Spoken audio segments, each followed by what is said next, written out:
ketika seorang muslim dalam kondisi terjepit, maka dia dianjurkan untuk beristighatsah kepada Allah Subhanahu wa taala.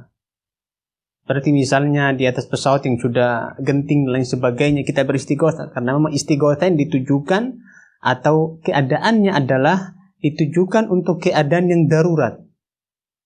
Keadaan yang darurat.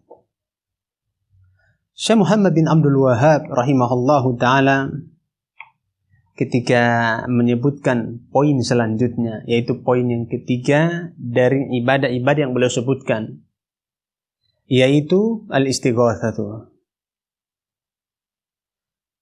Al-istighatsah atau meminta tolong kepada Allah Subhanahu wa taala artinya adalah talabul ghauthi, yaitu meminta pertolongan kepada Allah Subhanahu wa taala, atau izalatus syiddah, meminta pertolongan kepada Allah Subhanahu wa taala agar Allah Subhanahu wa taala menghilangkan kesulitan yang sedang dihadapi, yaitu meminta tolong kepada Allah untuk menghilangkan kesulitan yang sedang dihadapi oleh seseorang. Maka di sini disebut dengan istighatsah. Berarti al-istighatsah ini hanya pada keadaan ketika seorang dalam keadaan genting. Dan dia memiliki kesamaan arti dengan at-tawassul. Kalau at-tawassul menjadikan perantara amalan saleh, beristighatsah kepada Allah Subhanahu wa taala dalam perkara-perkara yang genting. Sebagaimana dalam sebuah kisah,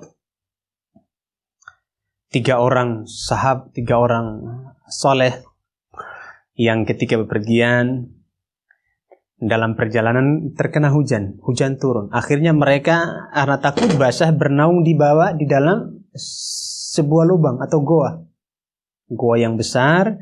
Mereka masuk ke dalamnya bertiga. Begitu mereka masuk sampai di dalam, tergelincirlah sebuah batu yang sangat besar dari puncak, kemudian menutupi mulut goa. Dan subhanallah, pada saat itu tidak ada alat berat yang mengangkat batu. Bahkan dikatakan bahwa dalam kisah itu batunya sangat besar. Jadi kalau didorong tiga orang itu, tenaga mereka tidak akan mampu untuk menggeserkan lubang tersebut.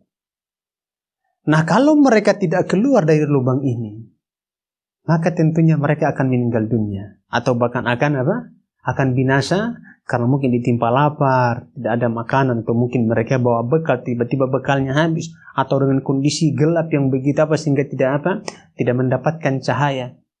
Ya, akhirnya mereka berdoa atau beristighatsah kepada Allah Subhanahu wa taala. Namun mereka beristighatsah dengan cara bertawassul kepada Allah Subhanahu wa taala dengan amalan-amalan yang saleh, dan kondisi mereka ini sangat genting.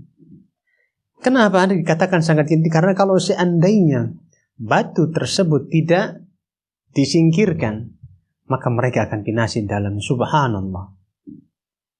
Allah Subhanahu wa taala Maha mengetahui tatkala mereka berada di dalam goa. Gak ada satu pun yang melihat mereka.